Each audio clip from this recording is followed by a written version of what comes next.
வணக்கம் மக்களே, சற்று முன் அதிர்ச்சி தகவலுங்க. அதிரடியாக பார்த்தீங்கன்னா திமுகவிலிருந்து முக்கிய அமைச்சர்கள் ஒரு முக்கிய புள்ளின்னு சொல்லாங்க. அதிரடியாக திமுக விட்டு விலகி அதிமுகவில் எடப்பாடி பழனிசாமி அவர்கள் தலைமையிலே கட்சியில் இணைஞ்சிருக்காருங்க.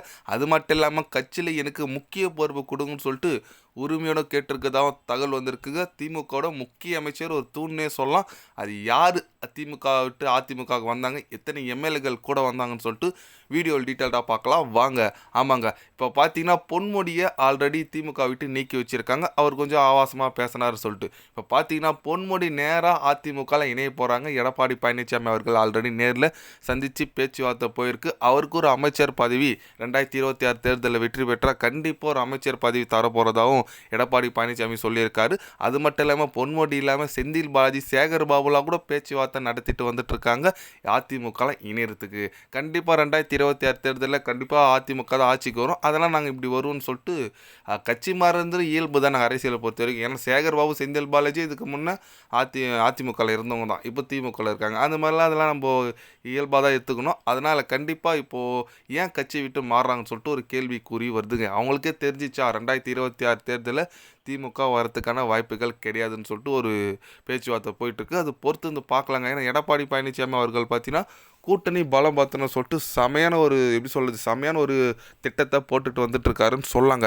ஏன்னா பாஜக கூட கூட்டணியே சேர மாட்டாங்க, அதிமுக பாஜக சண்டை அப்படி இப்படின்னு சொல்லிட்டு இருந்தாங்க. பாஜக கூட அதிமுக கூட்டணி வச்சுட்டாங்க. அதுவே ஒரு கூடுதல் பலமாக போச்சு. அடுத்த டார்கெட் பார்த்தீங்கன்னா பாமகவை டார்கெட் பண்ணிட்டு இருக்காங்க. எப்படியாச்சும் கூட்டணியில் கூட்டிகிட்டு வரணும்னு சொல்லிட்டு. அதே போல் தேமுதிக கூட கூட்டணி பேசிகிட்டு இருக்காங்க. அந்த மாதிரி இருக்கும்போது நல்ல கூட்டணியை வலுப்படுத்தினா திமுகவை வீழ்த்த முடியும்னு சொல்லிட்டு ஒரு காரணத்தினால கண்டிப்பாக கூட்டணியை நல்லா பண்ணிட்டு வந்துட்டுருக்காரு. அவர் ஒரு பக்கம் இருந்தாலும் நடிகர் விஜய் ஒரு பக்கம் கட்சி ஆரம்பித்து அவர் ஒரு பக்கம் திமுக கட்டாயம் நாங்கள் வீழ்த்தியே தீரணும்னு சொல்லிட்டு அவர் ஒரு பக்கம் ரெடியாக இருக்கார். அந்த மாதிரி எல்லா சைடும் திமுகவை தாக்கினா அப்போ என்ன 2026 தேர்தலில் எதிர்கட்சியாக வருமா? இப்போ நேற்று கூட பொதுக்கூட்டத்தில் அன்புமணி ராமதாஸ், பாட்டாளி மக்கள் கட்சி தலைவர் அன்புமணி ராமதாஸ் என்ன சொன்னாருன்னு கேட்டிங்கன்னா, திமுகவை எதிர்கட்சியாக கூட இருக்கக்கூடாது, அதுக்கு நான் கண்டிப்பாக செய்வேன் அப்படின்னு சொல்லிட்டு ஒரு வாக்கு கொடுத்துருக்காரு. அந்த மாதிரி இருக்கும்போது எதிர்கட்சியாக கூட வராதா திமுகன்னு சொல்லிட்டு நம்ம பொறுத்து தாங்க பார்க்கணும். ஏன்னா அதெல்லாம் ஆல்ரெடி ஒரு மாஸ்டர் பிளான் மாதிரி போட்டுட்டு வந்துட்டுருக்காங்க. அது பொறுத்து வந்து பார்க்கலாம் என்ன மாதிரி ஒரு முடிவுகள் வருதுன்னு சொல்லிட்டு 2026 தேர்தலில். நீங்கள் சொல்லுங்கள், எலெக்ஷன் இன்னும் ஒரு 8 மாதம் தாங்க இருக்குது. உங்களோட கருத்துக்கள், உங்கள் ஓட்டு யாருக்கு போடுவீங்க மறக்காமல் கமெண்டில் சொல்லுங்கள். உங்களோட பிடிச்ச சிஎம் 2026 தேர்தலில் யார் வரணும் மறக்காமல் கமெண்டில் கொஞ்சம் சொல்லுங்கள். இது போன்ற தினசரி நியூஸை தெரிஞ்சுக்கணுன்னா சேனலை சப்ஸ்கிரைப் லைக் ஒன்று பண்ணிக்கோங்க. கண்டிப்பாக day by day channel update வரும்.